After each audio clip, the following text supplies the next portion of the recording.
Kia ora. Didn't see you there. My name is Jack and I'm the editor for Nexus. And welcome to Nexus News from the editor's desk. As you can see, I'm hard at work on the next issue of Nexus just for use. But today, we've got something more important at hand.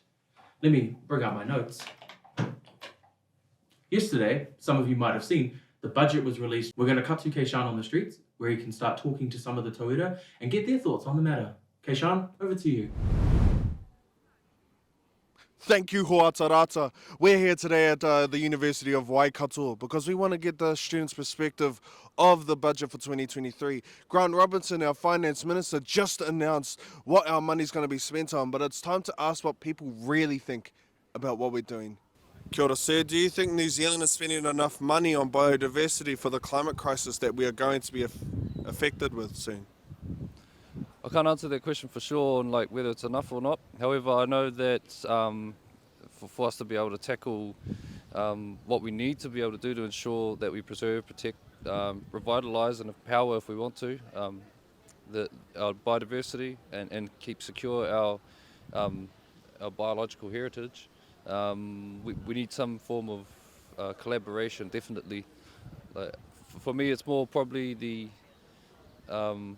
way of utilising our resources as people, but also the funding and the money that we have to be able to use our resources efficiently, but also together in a way that we all are on the same path, all incorporating and including the right people within the participation of that of that matter. Good point. For the 2023 budget, Māori have been allocated $825 million, $200 million for housing, $30 million for whānau ora, and $32 million for matatini. Is that enough money for us?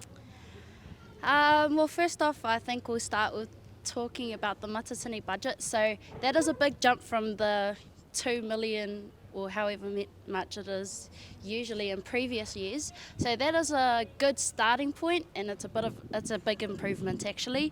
But when it comes to the other things like housing for funding, it's not much of a change from other years, which I think isn't the best, especially considering the inequities that our people continue to face. It's not going to make much of a difference, if any, I think. Yeah. It really makes you think, doesn't it?